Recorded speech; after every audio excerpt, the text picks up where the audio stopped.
Hello everyone, how are you. I hope आप सभी अच्छे होंगे और स्टडी कर रहे होंगे।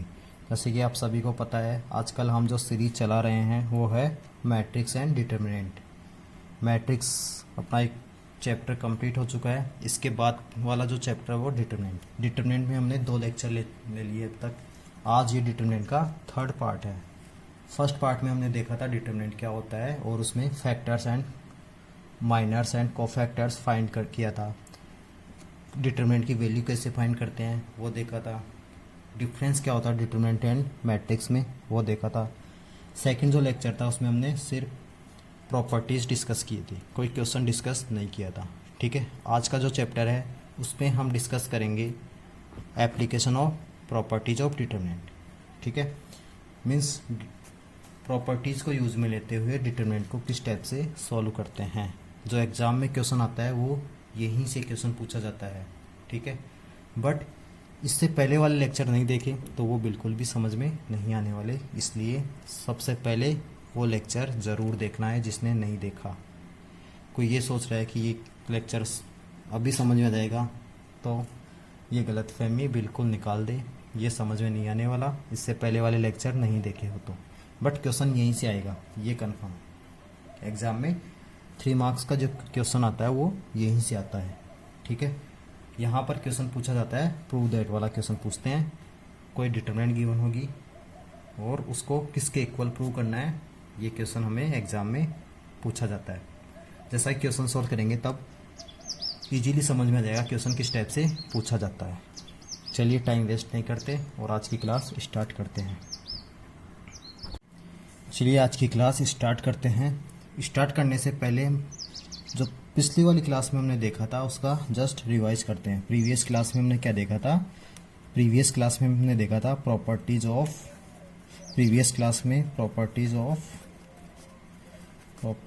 ऑफ डिटरमिनेंट देखा था हमने। उसको जस्ट रिवाइज कर लेते हैं फटाफट। डिटरमिनेंट्स की प्रॉपर्टी देखी थी हमने। फर्स्ट प्रॉपर्टी क्या थी? फर्स्ट प्रॉपर्टी थी if rows and columns are interchange then value of determinant remain same. ठीक है, यानी रो को हम कॉलम में इंटरचेंज करते थे तो क्या होता था? Value of determinant does not change. ये फर्स्ट प्रॉपर्टी थी। रो को कॉलम में इंटरचेंज करते हैं तो डिटरमिनेंट की वैल्यू चेंज नहीं होती, राइट। सेकंड प्रॉपर्टी थी if we change any two row और कॉलम, यानी if R1 or we can say RI change into RJ or CI changes into CJ, right. If ith row change into jth row or ith column change into jth column, then value of determinant remains same but sign will change, right। दो property के लिए है। First property if row changes into column then value of determinant remains same, and second one is if rows changes in any two row changes into or any two column changes then value of determinant remains same but sign will change। ठीक है, next property, third property. Next property थी हमारे पास if two rows और two columns are identical. ठीक है, और we can say if elements of any two row or two columns are same then value of determinant will be 0, right। it means same elements of any two row or two column then value will be 0, right। 3 property complete हो चुकी है। उसके बाद में fourth property थी हमारे पास। Fourth property इस type से थी, जैसे कि एग्जाम्पल्स लेते हैं। ये थी A1 B1 C1 plus lambda 1 A2 B2 C2 plus lambda 2 and A3 B3 C3 plus lambda 3. Then determinant can be expressed as sum of two determinant. सम किस टाइप से, A1 A2 A3, बिकॉज इस रो में कोई change, इस column में कोई change नहीं है, इस कॉलम में कोई चेंज नहीं है, इसको as it is B1 B2 B3. इसमें देखो ये सम के फॉर्म में गिवन है, इसको अलग अलग रिप्रेजेंट कर सकते हैं. प्लस सेकंड डिटरमिनेंट क्या हो जाएगी, यहाँ पर कोई चेंज नहीं था, B1 B2 B3, बट यहाँ पर क्या हो जाएगा, लैम्डा 1 लैम्डा 2 एंड लैम्डा 3. इस टाइप से इसको रिप्रेजेंट कर सकते हैं. ठीक है. इसके बाद में जो प्रॉपर्टी थी वो इस टाइप से थी, if elements of any row और any column are zero, if all elements of any row और any column are zero, then value of determinant will be zero. ठीक है. प्रॉपर्टी फिफ्थ थी हमारे पास, इस टाइप से हो सकता है 0 0 0 A B C, और यहाँ कुछ भी हो सकता है B, और यहाँ हो सकता है C D, इस टाइप से हो सकता है, बिकॉज फर्स्ट रो के एलिमेंट्स क्या है, zero, then value of determinant will be zero. Right. इस टाइप से थी. एक और प्रॉपर्टी थी हमारे पास, एक प्रॉपर्टी इस टाइप से थी, अगर किसी भी रो या किसी भी कॉलम के सारे एलिमेंट्स को किसी कांस्टेंट से मल्टीप्लाई करते हैं, जैसे मान लो ये था हमारे पास 1 2 3 5 0 7 9 2 8, इफ इसकी वैल्यू 50 आती है, अगर इसकी वैल्यू 50 आती है और मैं इसके किसी भी रो और किसी भी कॉलम के एलिमेंट्स को किसी कांस्टेंट से मल्टीप्लाई करता हूँ, फॉर एग्जांपल फर्स्ट रो है, इस फर्स्ट रो को मैं 2 से मल्टीप्लाई करता हूँ, यानी पूरे एलिमेंट्स क्या होता है 2 से मल्टीप्लाई किया तो 2 2 2 जा 4 2 3 जा 6, और उनको again as it is put करता हूँ मैं, ये 9 2 8, तो इसकी जो वैल्यू आएगी वो क्या आएगा, 2 टाइम्स ऑफ डिटरमिनेंट, यानी इसकी वैल्यू 100 आएगी. ठीक है. इस टाइप से ये प्रॉपर्टी हमने देखी थी. ठीक है. यही प्रॉपर्टीज इंपॉर्टेंट है. उसके बाद में हम कुछ क्वेश्चंस देखते हैं इसके. इसके अलावा हमने देखा था elementary operation of determinant. Elementary of determinant में क्या देखा था, यहाँ लिख लेता हूँ मैं, एलिमेंट्री ऑपरेशन ऑन डिटरमिनेंट ऐसा देखा था हमने. ठीक है. इसमें बताया था कोई डिटरमिनेंट था. ठीक है. जैसे ले लिया A11 A12 A13 A21 A22 A23 A31 A32 and A33. ये क्या है, R1, इसको क्या बोलोगे, R2, and this one is R3. ठीक है. इस टाइप से इसको बोलोगे C1, column 1 column 2 and column 3. इस टाइप से बोलोगे. एलिमेंट्री ऑपरेशन में क्या बताया था, जैसे R1 में कुछ ट्रांसफॉर्म करना हो, जैसे R1 ट्रांसफॉर्म इनटू R2, इसका मीनिंग क्या है, R1 चेंज हो जाएगा R2 से, यानी ये जो R2 है वो यहाँ चला जाएगा, R1 यहाँ चला जाएगा, इसका मीनिंग ये है. राइट. इस टाइप से देखा था. इसी टाइप से कुछ और एलिमेंट्री ऑपरेशन देखे थे, इस टाइप से बोल सकते हैं R1 transform into R1 plus R2. इसका मीनिंग क्या है, R1 के जो एलिमेंट है वो किस में चेंज हो जाएंगे, R1 प्लस R2, यानी दोनों में चेंज हो जाएंगे. यानी ये क्या बन जाएगा, A11 प्लस A21, ये क्या बन जाएगा, A12 प्लस A22, ये क्या बन जाएगा, A31 प्लस A23. ठीक है. इस टाइप से ये चेंज हो जाएंगे. जैसे कि एग्जांपल लेते हैं, यहाँ पर एग्जांपल लेते हैं. हमारे पास डिटरमिनेंट है, ये बोल दिया 8 7 5 बोल दो, यहाँ पर 2 बोल दो, 0 3 बोल दो, 1 5 एंड 9 बोल देते हैं. जस्ट एग्जांपल के फॉर्म में ले रहे हैं.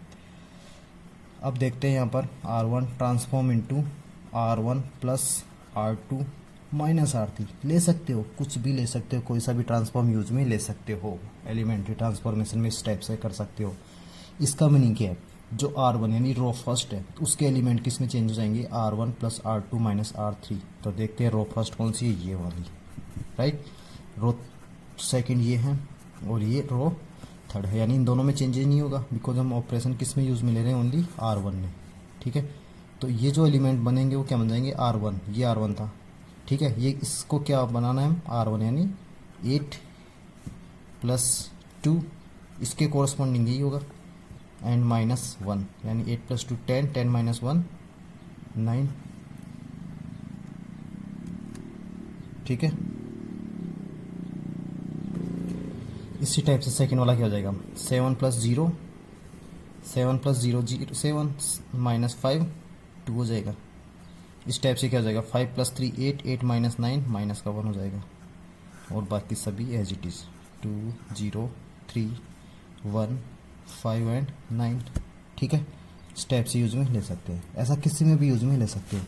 अब जैसे कि कॉलम में लेके देखते हैं, एक बार कॉलम में देखते हैं, C2 में ले लेते हैं, C2 transform into C2 - C3, इस टाइप से ले सकते हैं। इसमें ध्यान देने वाली बात है, जिसमें ट्रांसफॉर्म यूज में ले रहे हैं वो उसका एलिमेंट आना ही आना चाहिए। जैसे यहाँ पर R1 का ट्रांसफॉर्म कर रहे हैं तो R1 आएगा ही आएगा, यहाँ पर C2 का ट्रांसफॉर्म ले रहे हैं तो C2 आएगा ही यहाँ पर, राइट। चलिए देखते हैं C2 कौन सा, उसमें ये C1 है, ये C2 है। अब इसमें इस टाइप से देखोगे C1 और C2। ठीक है, अब यहाँ पर तो किसमें देखा, टॉप टू बॉटम देखा था, यहाँ पर देखोगे लेफ्ट टू राइट। और हम बोल सकते हैं C2 में ट्रांसफॉर्म करना है, यानी C1 में कोई ट्रांसफॉर्म नहीं करना, यानी 9 2 1 एज इट इज। और इसको भी C3 को भी एज इट लिखो, -1 3 एंड 9। C2 में चेंज क्या करना है, ये C2 है, ये C3 है, 2 -1 बिकॉज माइनस था, -1 प्लस हो जाएगा, 3 हो जाएगा, 0 - 3 -3, 5 - 9 -4। इस टाइप से चेंज कर सकते हैं।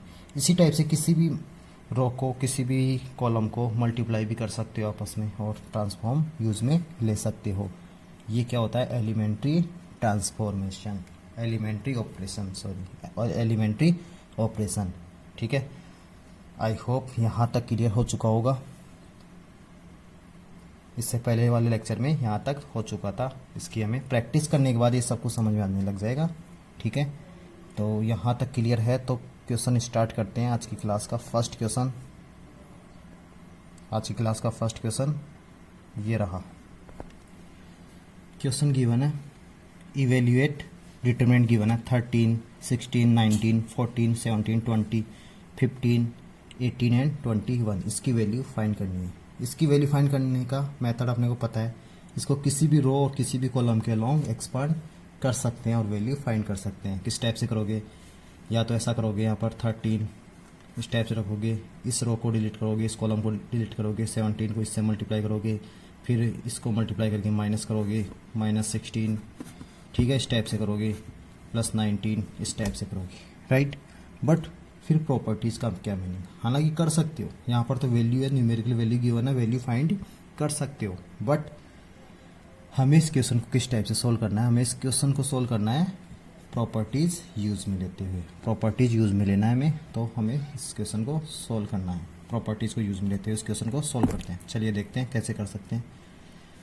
देखो, यहाँ से देखने पर ये 13 है, ये 16 है, ये 19 है, ये 14 17, ये 20 15 18, ये 21।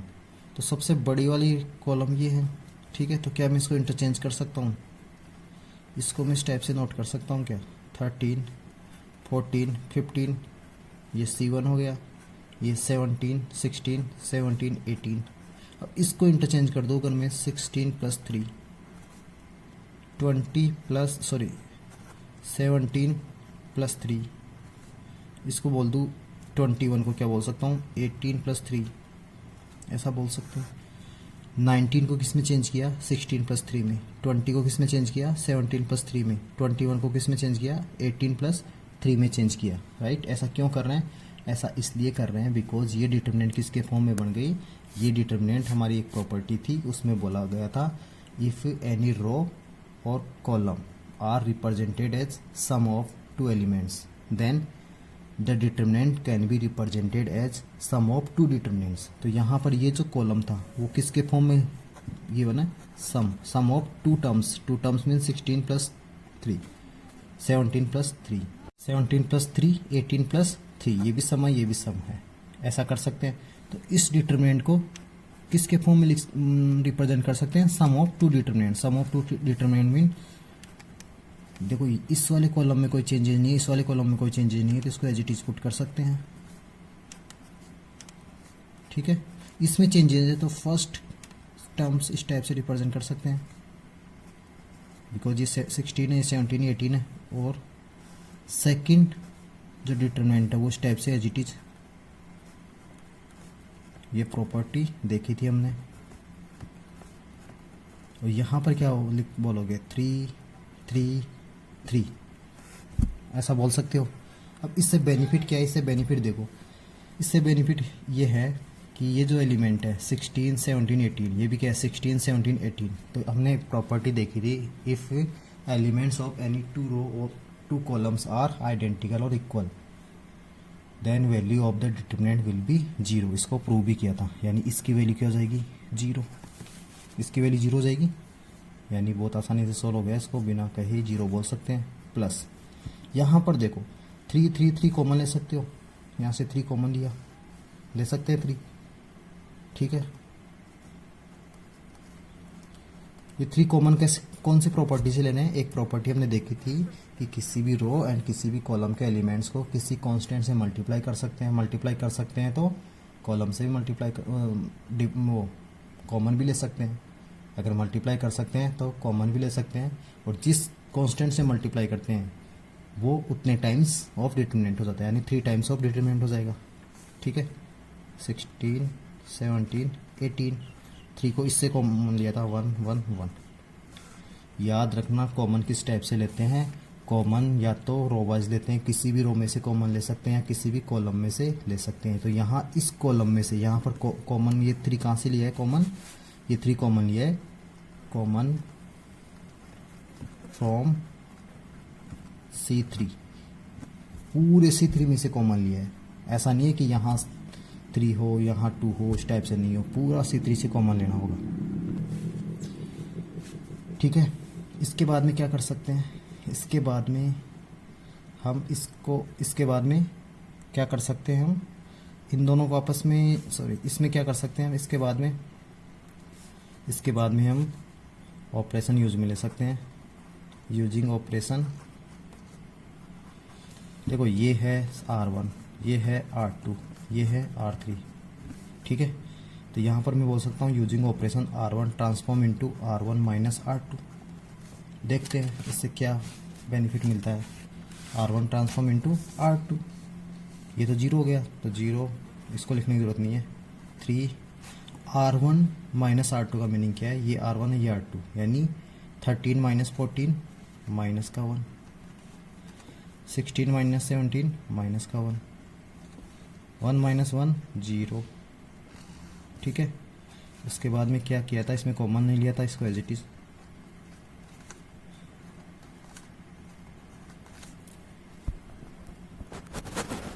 कॉमन नहीं लिया था, इसको एज इट इज पुट किया, राइट। इसके बाद में फिर से ऑपरेशन यूज में ले सकते हो, ऑपरेशन या यूजिंग ऑपरेशन। अब इसमें ले सकते हो R2 transform into R2 minus R3, ऐसा बोल सकते हो। तो अब किस में यूज में ले रहे हैं हम, R3 में, ये 3 एज इट इज, ये -1 0, 14 माइनस 15 माइनस का 1, 17 माइनस 18 माइनस का 1, 1 माइनस 1 0, इसमें यूज में नहीं लिया, ये 15 18 एंड 1 एज इट इज। अब यहाँ तुम्हें दिख रहा होगा कि ये रो है R1 और R2 के एलिमेंट्स क्या है, इक्वल आइडेंटिकल, -1 0 -1 0, यानी इसकी टोटल वैल्यू क्या जाएगी 0, बिकॉज हमने प्रॉपर्टी देखी थी if elements of any row और एनी 2 कॉलम्स आर आइडेंटिकल और equal then value of determinant will be 0। यहाँ पर देखो एलिमेंट्स क्या है identical, so value of determinant will be 0। ठीक है, अब यहाँ पर ध्यान दें, यानी इसका फाइनल आंसर क्या होगा 0। और यहाँ पर ध्यान दें, यहाँ पर ये जो ऑपरेशन यूज में लिया था R1 transform into R1 minus R2, और यहाँ पर यूज में लिया था, इनको दोनों को एक साथ भी ले सकते थे, इन दोनों ऑपरेशंस को एक साथ यूज में ले सकते थे। यहाँ पर डायरेक्ट ही बोल सकते थे R1 मतलब 2 या 3 ऑपरेशन एक साथ यूज में ले सकते हो। R1 में यूज में लेते, R2 में लेते, तो 13 minus 14 minus 1, 16 minus 17 minus 1 and 0। इसी टाइप से 14 minus 15 minus 1, 17 minus 18 minus 1 and 0। इसको एज इट इज बोल देते तो भी आंसर सेम आएगा। ठीक है, यहाँ जस्ट समझाने के लिए हमने इनको अलग अलग समझाया है। ठीक है, आई होप ये क्लियर हो चुका होगा। ठीक है, तो कैसे वैल्यू फाइंड करते हैं, कैसे प्रॉपर्टीज़ को हम यूज में लेते हैं। हमें किसी भी क्वेश्चन को सॉल्व करना है तो प्रॉपर्टी से ही सॉल्व करना है, बिकॉज प्रॉपर्टी से क्वेश्चन बहुत आसान हो जाता है। अभी यहाँ टफ लग रहा होगा थोड़ा, बट ये प्रैक्टिस से बहुत आसान हो जाएगा। प्रैक्टिस करोगे तो बहुत आसान हो जाएगा। प्रैक्टिस से सब कुछ इजीली सॉल्व कर सकते हो। ठीक है, तो जितनी ज़्यादा प्रैक्टिस करोगे उतना ज़्यादा बेनिफिट मिलेगा। इस चैप्टर में सिर्फ प्रैक्टिस करना है, इस चैप्टर में ओनली प्रैक्टिस करने से ही क्वेश्चन सॉल्व होते हैं। राइट, चलिए नेक्स्ट क्वेश्चन देखते हैं। नेक्स्ट क्वेश्चन है एग्जाम्पल सेकंड मान सकते हैं। उसमें हमें क्या फाइंड करना है, एक डिटरमिनेंट गिवन है, उसकी वैल्यू फाइंड करनी है। ठीक है, डिटरमिनेंट गिवन है 14 1 6 39 7 4 10 2 1 और इसकी वैल्यू हमें फाइंड करनी है।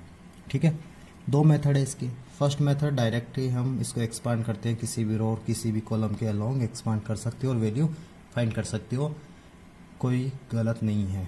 बट हमें इन क्वेश्चंस को प्रॉपर्टीज़ को यूज में लेते हुए सॉल्व करना है। तो कैसे देखते हैं इसको, कैसे प्रॉपर्टी यूज में लेंगे इसमें, तो देखते हैं इसमें। देखो ये है R1, ये R2, ये R3। ठीक है, बट अगर हम इसको देखें, ये C1 है, ये C2 है, ये C3 है, इसमें कोई रिलेशन देखें, ये C2, राइट। तो हमें ये जो C1 है उनकी जो डेटा है, डेटा की वैल्यू गिवन वो कुछ बड़ी गिवन, काफ़ी लार्जर है, larger than C1 and C2 both, right.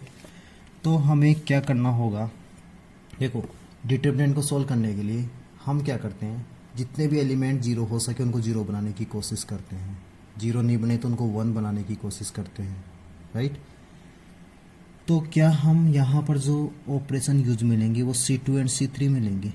ठीक है, अगर मान लो मैं यहाँ पर C2 एंड C3 में ऑपरेशन यूज में लेता हूँ, ठीक है, C1 भी ले सकते हो। जैसे मान लो मैं C1 में बोलूँ, C1 ट्रांसफॉर्म इनटू, जैसे मान लो देखो ये जो C3 था, इसको अगर मान लो मैं 8 से मल्टीप्लाई करूँ, अगर मान लो देखो, चलो पहले मैं लिख देता हूँ इसको, C1 transform into C1 minus 8C3, ये वाला ऑपरेशन यूज में लो।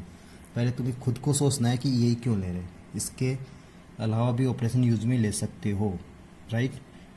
तो इसमें क्या करना होगा हमें, C1 transform into C1 minus C3। अब C1 ये है और C3 ये है, C2 में कोई ऑपरेशन यूज में नहीं लेंगे। तो देखो C1 में चेंज करना है, C1 को क्या करना है, C1 माइनस 8C3।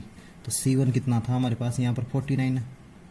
यहाँ समझा देता हूँ पहले, पहला वाला क्या था 49 माइनस 8 इंटू 6, तो 49 माइनस 48 कितना हो जाएगा 1, राइट।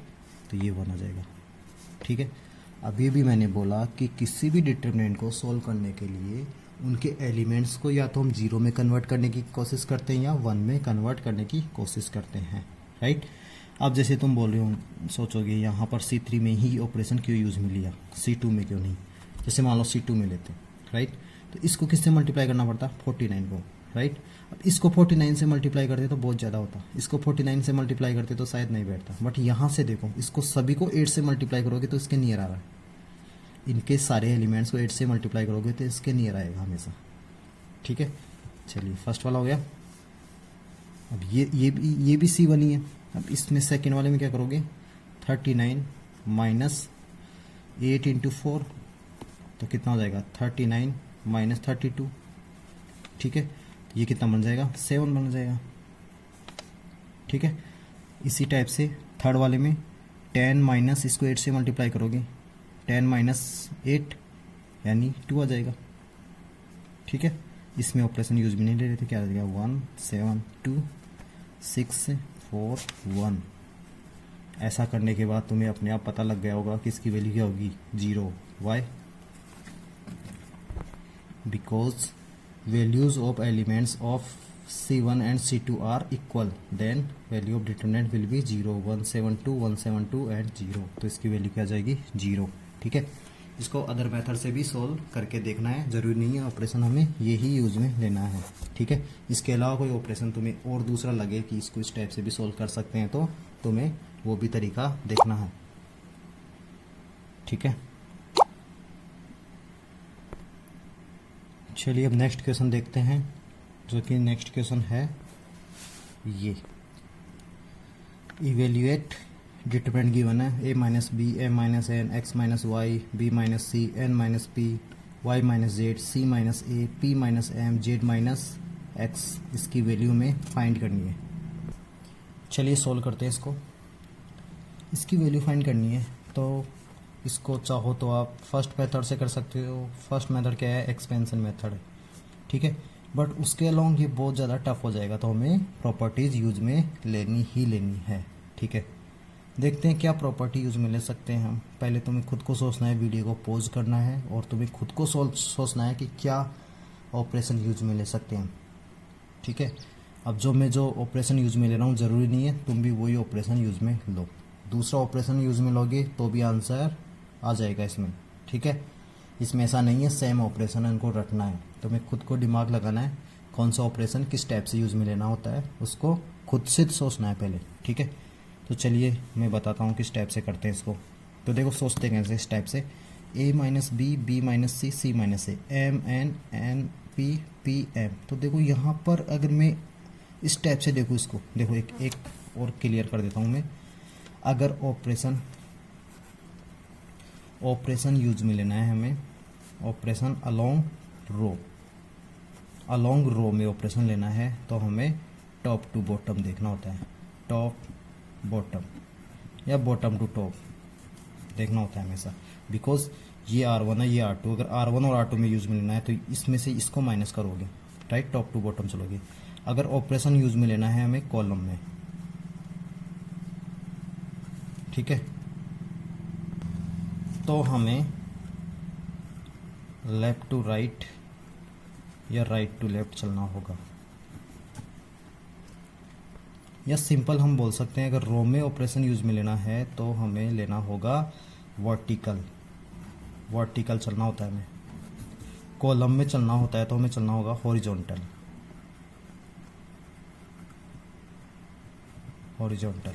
ठीक है, तो यहाँ देखो, यहाँ देखो, ये है R1, ये R2 है, ये R3 है. यानी A, अगर मान लो मैं C और C के हिसाब से चलता हूँ, कॉलम के अकॉर्डिंग चलता हूँ, तो यहाँ A है या M है या X है. ठीक है, तो ऑपरेशन यूज में नहीं ले सकते. अगर मैं इसको रो के अकॉर्डिंग चलता हूँ तो रो में क्या है, A आ रहा है, B आ रहा है, B आ रहा है, C आ रहा है, C आ रहा है, यानी रो के अकॉर्डिंग हम इसको सॉल्व कर सकते हैं. तो मैं यहाँ पर ऑपरेशन यूज में लूँगा, using operation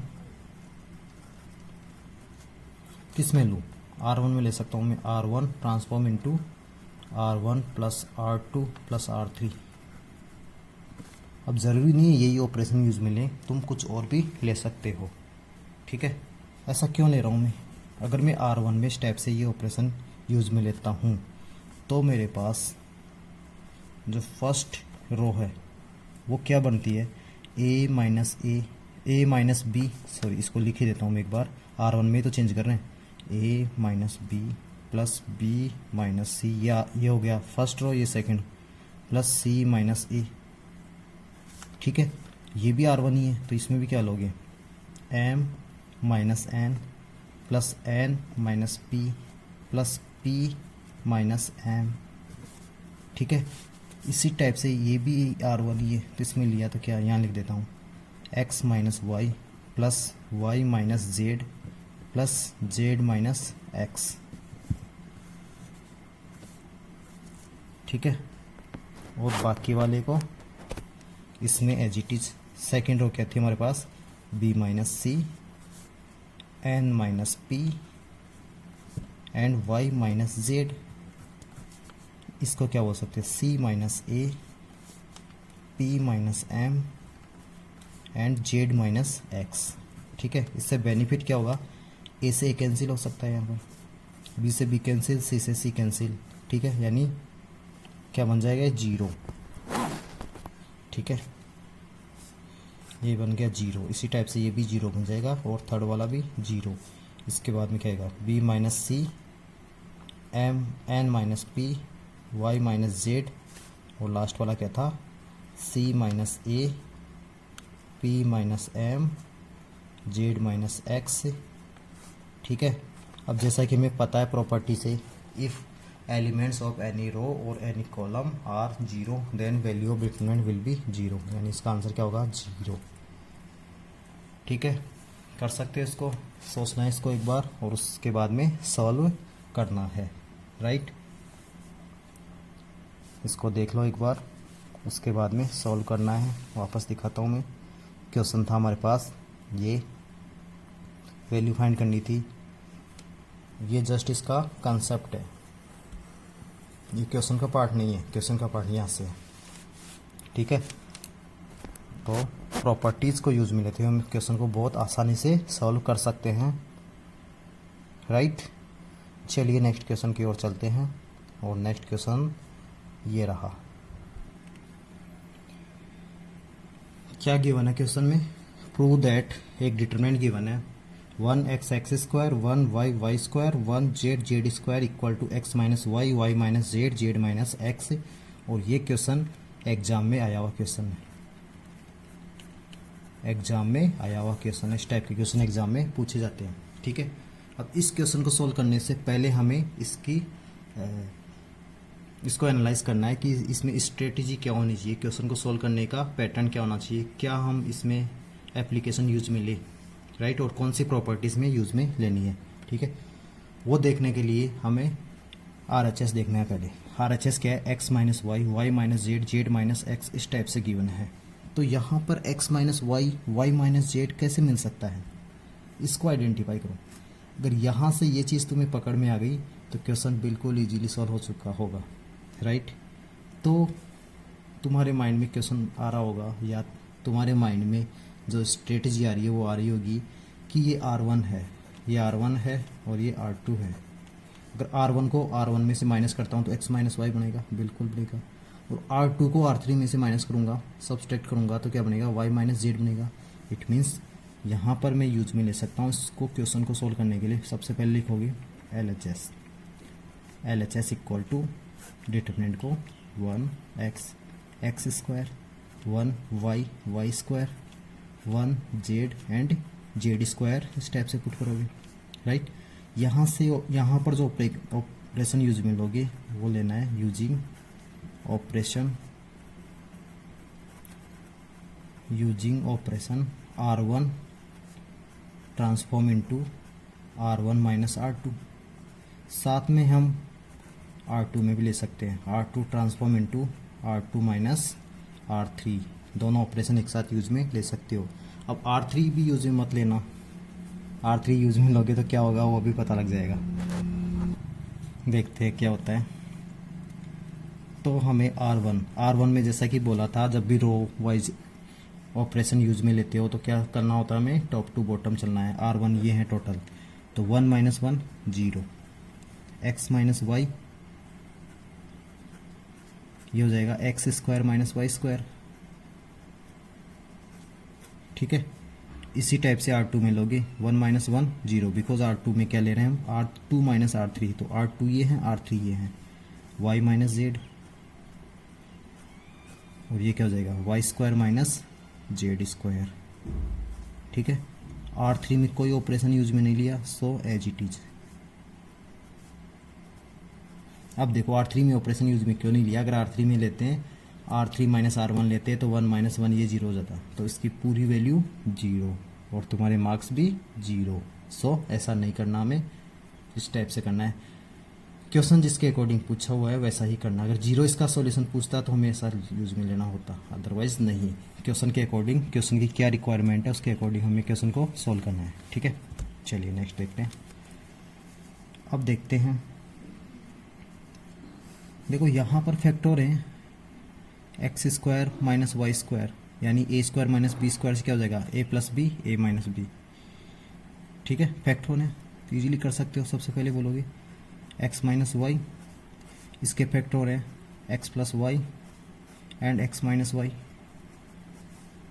0 Y minus Z, again इसके इफेक्ट हो रहे हैं Y plus Z and Y minus Z, 1 Z and Z square. I hope यहाँ तक क्लियर है। ठीक है, यहाँ तक क्लियर है, कोई प्रॉब्लम नहीं है। तो देखो अब यहाँ पर देखो ये रो R1 है, ये R2 है, ये R3 है, तो क्या R1 में से कुछ कॉमन आ सकता है? x माइनस वाई कॉमन आ सकता है, बिकॉज 0 है तो 0 में डिवाइड करोगे, कॉमन का मीनिंग डिवाइड होता है। ठीक है, तो मैं यहाँ लिख सकता हूँ, यहाँ एक लाइन लिख सकता हूँ, taking common factor as x minus Y from R1 and y minus Z from R2, ऐसा लिख सकते हैं। ठीक है, बिकॉज देखो यहाँ से x माइनस वाई आ रहा है, यहाँ 0 है तो कोई प्रॉब्लम है नहीं, y माइनस जेड 0 है, कोई प्रॉब्लम नहीं। ठीक है, ले सकते हो। ठीक है, कॉमन लेने के बाद क्या बन जाएगा हमारे पास, इसको कॉमन लिया तो बाहर लिखना पड़ेगा x माइनस वाई और y माइनस जेड, ये क्या बनेगा 0, x माइनस वाई 1 बच गया और यहाँ बचा x प्लस वाई, इसी टाइप से 0, ये 1 बच गया, ये y प्लस जेड, यहाँ से कोई कॉमन नहीं लिया था, सो एज इट इज। ठीक है, अब बहुत आसान हो गया। अब बहुत आसान क्या हो गया, अब इसको एक ओनली एक्सपांड करना है। ठीक है, अब तुम्हें ये भी बताया था एक्सपांड किसके अलोंग करना होता है, जिससे बहुत आसान होता है, कैलकुलेशन आसान होती है, उसके अलोंग एक्सपांड करते हैं। राइट, तो किसके अलोंग एक्सपांड करना होगा, R1 के अलोंग कर सकते हो, बिल्कुल कर सकते हो, बट C1 के अलोंग करोगे तो ये 0 ही 0, सिर्फ इसी से मल्टीप्लाई करना होगा, तो बहुत आसान हो जाएगा। तो क्या लिखना पड़ेगा हमें, एक्सपांडिंग अलोंग C1, हाँ C1 हो गया, C1 यही होगा, से C2 या C3, तो क्या होगा x माइनस, यहाँ लेना पड़ेगा x minus Y, y minus Z common था। ठीक है, चलिए देखते हैं, इसके अलोंग करोगे 0, ठीक है, प्लस 0 प्लस 1, अब बिकॉज ये देखने की जरूरत ही नहीं है, मल्टीप्लाई 0 हो जाएगा। राइट, इसके अलोंग करोगे तो इसके अलोंग ये रो कैंसिल, ये कॉलम कैंसिल, तो क्या बचेगा, केवल इसको इससे मल्टीप्लाई करोगे, यानी y plus Z minus x से माइनस वाई हो जाएगा। ठीक है, कर सकते हैं ऐसे, इसके अलोंग करोगे 0 हो जाएगा, इसके अलोंग करोगे 0 हो जाएगा, इसके अलोंग करोगे तो इस रो को, इस कॉलम को डिलीट करोगे, 1 को y प्लस जेड से मल्टीप्लाई करोगे, y plus Z, minus sign होता है, 1 को x प्लस वाई से करोगे तो माइनस माइनस सारे माइनस हो जाएंगे। राइट, इस टाइप से, तो हमारे पास क्या बचा, x minus Y, y minus Z and ये क्या बचेगा, देखो y से y कैंसिल हो जाएगा, z माइनस एक्स बचेगा केवल। ठीक है, और हमें यही प्रूव करना था, इसको ही क्या बोल सकते हैं, RHS, यही हमें प्रूव करना था, इसको क्या बोल सकते हैं, RHS। क्लियर है। इस क्वेश्चन को कैसे सॉल्व किया, क्वेश्चन को सॉल्व करने की स्ट्रेटजी क्या होनी चाहिए, स्ट्रेटजी देखिए हमने क्या होनी चाहिए। ये क्वेश्चन था हमारे पास, हमें क्या प्रूव करना है, उसके अकॉर्डिंग स्ट्रेटजी हमें देखनी होती है। प्रूव क्या करना था हमें, x minus Y, Y minus Z और जेड माइनस एक्स, ये प्रूव करना था। x माइनस वाई कैसे मिल सकता है, जब इसको मैं इसमें से माइनस करूँ। y माइनस जेड कैसे मिल सकता था, जब इसको इसमें से माइनस करूँ। ठीक है, जेड माइनस एक्स भी चाहिए था, बट इसको इसमें से करोगे ये 0 हो जाएगा, ऐसा नहीं करना, तो हमें ऑपरेशन यूज में लेना था ये वाला। R1 में कौन सा लिया, R1 माइनस R2, R2 में कौन सा लिया, R2 माइनस R3, एंड इसको सॉल्व किया। तो इसको अच्छे से देखना एक बार और सॉल्व करना है, नोट करना है इसको, वीडियो को पॉज करके, बहुत इंपॉर्टेंट क्वेश्चन है। इसी टाइप के क्वेश्चन आगे हम देखेंगे। इसके बाद में इस टाइप से इसमें कॉमन लिया। ठीक है, ये 0 बन गया था, इस टाइप से बन गया था। यहाँ पर फैक्टर करके इस टाइप से किया, कॉमन लिया यहाँ से x माइनस वाई, यहाँ से y माइनस जेड कॉमन लिया, इसमें से नहीं लेना, ठीक है। और C1 के लॉन्ग एक्सपांड किया और आंसर मिल गया, ठीक है। उम्मीद करता हूँ ये क्वेश्चन अच्छे से समझ में आया होगा। चलिए आज के क्लास के लिए इतना ही सफिशिएंट है, अदरवाइज़ काफ़ी कन्फ्यूज़न हो जाएगा। नेक्स्ट क्लास में हम कुछ और क्वेश्चन सॉल्व करेंगे ताकि और अच्छे से क्लियर हो जाए, ठीक है। ये चैप्टर जब भी समझ में आएगा जब तुम प्रैक्टिस करोगे। इस चैप्टर में सबसे ज़्यादा प्रैक्टिस करनी है। मैट्रिक्स में यही चैप्टर थोड़ा टफ लगता है बच्चों को, बिकॉज वो प्रैक्टिस नहीं करते। प्रैक्टिस करोगे तुम्हें पता लगेगा कि कौन सा ऑपरेशन कहाँ यूज़ में लेना है, किस टाइप से हमें इसको सॉल्व करना है, क्या स्ट्रेटजी होनी चाहिए क्वेश्चन को सॉल्व करने की। इस चैप्टर से केवल एक ही क्वेश्चन आता है और 2 टाइप के क्वेश्चन पूछे जाते हैं एग्जाम में, या तो प्रूव वाला क्वेश्चन या एक सॉल्यूशन वाला क्वेश्चन पूछता है। इसमें कोई डिटरमिनेंट गिवन होता है और उसके इक्वल में कुछ गिवन होती है, तो वहाँ पर x की वैल्यू पूछ सकता है, y की वैल्यू पूछ सकता है, एंड जैसी भी सिचुएशन होती है क्वेश्चन के अकॉर्डिंग वो वैल्यू हमें फाइंड करनी है। उसके क्वेश्चन नेक्स्ट लेक्चर में करेंगे, अभी यहाँ तक करते हैं, राइट। तो आज जितना हो सके इतने एग्जाम्पल सॉल्व करने हैं, कुछ क्वेश्चन भी सॉल्व करने की कोशिश करनी है, ठीक है। चलिए मिलते हैं नेक्स्ट क्लास में, तब तक के लिए अपना ख्याल रखिए और प्रैक्टिस कीजिए बहुत जितना हो सके। Thank you very much.